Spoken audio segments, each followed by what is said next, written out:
But I think उनकी life का जो एक थीम था, एक दिन बिक जाएगा माटी के मोल, राइट। जन्मे रह जाएंगे प्यारे तेरे बोल। राजी के हर गाने में इस तरह के कुछ ना कुछ हिडन जेम्स थे। एक टाइम पे वो उस तरह के जो गाने थे, मीनिंगफुल गाने थे। वो पंजाबी बोलते थे बहुत, अक्सर उनको पंजाबी च गल कर देती है वो चौक इन पठानी पंजाबी। बहुत मुश्किल सवाल मैं पहले से पूछना चाहूंगी, अगर एक आपका सबसे फेवरेट गाना राज कपूर सर का तो क्या होगा? बहुत बाकी ऐसा सवाल पूछा आपने जिसका जवाब है ही नहीं मेरे पास अभी जहन में आया। मतलब बहुत एक एक गाना जब हम बोलते हैं, जैसे मैं नितिन जी से भी बात कर रही थी, तो इसका ना, अरे ये कैसे छोड़ सकते हैं, अरे ये कैसे छोड़ सकते हैं, ये भी तो नहीं छोड़ सकते। बट आई थिंक उनकी लाइफ का जो एक थीम था, एक दिन बिक जाएगा माटी के मोल, राइट। जन्मे रह जाएंगे प्यारे तेरे बोल और आपके कर्म रह जाएंगे। क्योंकि हम लोग सब इस दुनिया में आ रहे हैं, जा रहे हैं, जो अच्छा काम कर दे, जो हम अच्छा बोल दे, वही रह जाता है इनमें। तो ये मुझे बहुत एक अच्छा उनका थॉट लगता है। बिल्कुल। और पहले तो कांग्रेचुलेशन, इतना नोबल थॉट, क्योंकि सिर्फ म्यूजिकल कॉन्सर्ट नहीं कर रहे आप, एक फंड रेजर है जिससे जरूरतमंदों की मदद की जाएगी। तो ये पूरा तीनों, क्योंकि एक तो ट्रिब्यूट देना है, फिर एक म्यूजिकल कॉन्सर्ट, और ये मुश्किल है तीनों एक साथ। पूछिए मत, हम लोग पिछले, मेरी आंखें आई थिंक अभी भी पानी बह रहा है, बिकॉज आई डोंट स्लीप। कल 4 बजे मैं I had gone to Poona, I drove back in the night. ऐसे नहीं, मुझे सुबह बहुत काम है, I can't come in the morning. And हमारी फैमिली का एक रूल है कि रात को ड्राइव नहीं करना लॉन्ग डिस्टेंस। तो माय डॉटर, मॉम हमें बोलते हो आप नहीं, रात को आप आ रहे हो, रात को ड्राइव करके 2 बजे 3 बजे निकल के। I said no, I have to be there, I have work. So we have worked really hard, I must say that. And Padmini and me have been interacting, talking in the night, in the morning, 1:30 बजे 2 बजे, Sunday को Monday को मेरा staff, उनको मैं Sunday को भी बुला लेती हूँ कि थोड़ा एक दो काम है कर ही लेते हैं हम लोग। So they've all been very supportive and I must appreciate all the Cinta staff is equally worked hard, क्योंकि हम बार बार उनको ये लेटर बना दो, ये इसको फोन करो, ये लगाओ, ये मटेरियल लेके आओ, ये we've been really working on it, but it's been a very, I would say, satisfying thing, and it will be satisfying जब 18 का फंक्शन अच्छे से हो जाएगा। बिल्कुल, हम भी we are looking forward to it। Ma'am, जैसे कि आपने कहा you had a Punjabi connection also, you know, राज साहब and you, तो कभी पंजाबी में बातें हुई थी? वो पंजाबी बोलते थे बहुत, अक्सर उनको पंजाबी च गल कर देती है वो talk in Pathani Punjabi. But I think all the Kapoors who talk in Punjabi, I remember Shashi uncle, Shammi ji, Shammi uncle, सब पंजाबी में बोलते ही थे कभी ना कभी। मैं बीने सरदारनी, वो लोग मुझसे पंजाबी में बात करते थे।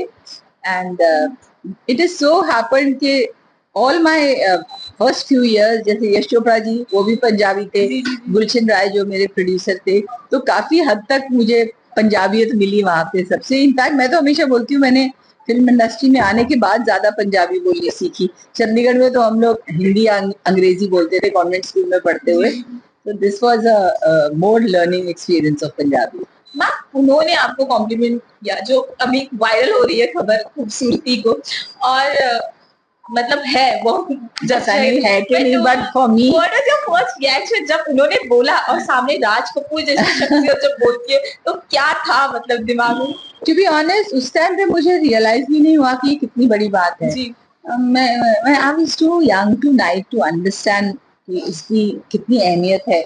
और बाद में मैंने जब किसी को बताया, बोले you know what he has said to you, he has compared you to the most beautiful face ever. Really, I mean, I was all of 15, 16. क्या पता था क्या हो फिल्म इंडस्ट्री क्या, but I'm so blessed to have been appreciated by a person like him. And today I get a lot of, I would say, pleasure, honor and सुकून मिलता है ना सोच के कि उन्होंने इतनी खूबसूरत बात कही थी मुझे। शायद जैसे कि आपने प्रेस कॉन्फ्रेंस में बहुत खूबसूरत बात की, बेटी को डांट लगाते हैं और उनको बताया जाता है, क्योंकि आपने उनका वो रूप देखा है। मैंने इसीलिए बोला ये बात कि वो पद्मिनी से मैंने पूछा भी इसीलिए कि मैंने कहा मैंने तो उनको कभी एक्टर को डांटते हुए नहीं देखा था, बट आसपास के लोगों को डांट पड़ जाती थी। तो आप जो समझने वाले समझ गए, जो ना समझे वो अनाड़ी है, ये भी उन्हीं का ही गाना है। तो वही बात होती है कि आप हर चीज सीधा बोल के नहीं बोलते हैं, आपको जो इशारा किया जाता है वो बहुत है। एंड आई थिंक राजी के हर गाने में इस तरह के कुछ ना कुछ हिडन जेम्स थे। यू नो एक टाइम पे वो उस तरह के जो गाने थे मीनिंगफुल गाने थे. जी so when he used to write the song sit with the people, I think हर जगह पे राज कपूर की छाप है. जी वही फैबुलस राइटर्स हैं, बट उन्होंने जो सोच दी है वो आई थिंक राज कपूर जी के दिल की बात उन्होंने बहुत खूबसूरत लफ्जों में हमेशा पेश की है. और I think that is what we are so grateful for. जी, क्योंकि प्रेस कॉन्फ्रेंस में आपने कहा म्यूजिकल ट्रिब्यूट, तो आई वाज सो हैप्पी कि परफेक्ट ट्रिब्यूट होगा, क्योंकि मैं रिसेंटली एक जर्नलिस्ट से बात करती थी जिन्होंने राज कपूर साहब के इंटरव्यूज किए. ही वाज कि वो कितने म्यूजिक में थे ज्यादा. और आखिरी सवाल मेरा यही होगा कि आपने उनके रूप देखे, आप उनसे मिली हो, तो एक ऐसी उनका साइड जो आपने देखी और हमसे शेयर करना चाहेंगे और आप हमेशा याद रखोगे. Well, जो मैंने उनकी फैमिली की साइड देखा है, he was utterly a family man. उनको अपने बच्चों में इतना वो था, गर्व था. आई एम श्योर फैमिली ने उनको हमेशा कंप्लेन किया होगा कि आपकी फर्स्ट लव तो फिल्में हैं, फर्स्ट लव तो आपका काम है. बट आई थिंक वो सब कीपिंग असाइड, वो जो फैमिली के इंसान थे. आप अभी भी विजुअल्स देखते होंगे अपने ग्रैंड चिल्ड्रन के साथ कैसा एंजॉय करते थे. और बच्चों की शादी इनकी देखी हमने, वी वर देयर. और जब भी आते थे, कृष्णा आंटी क्वीन थी उस घर की. लिटरली उसको उनको वो दर्जा था कि she was, you know, I would think she was just the befitting partner for Raj uncle, because she was equally graceful, equally hospitable. और मैं जैसे कहती हूँ ये हॉस्पिटैलिटी की आई थिंक जो फैमिली ट्रेडिशन थी वो चलती जा रही है. All the Kapoors are extremely extremely hospitable. Thank you so much. Thank you. Once again, congrats.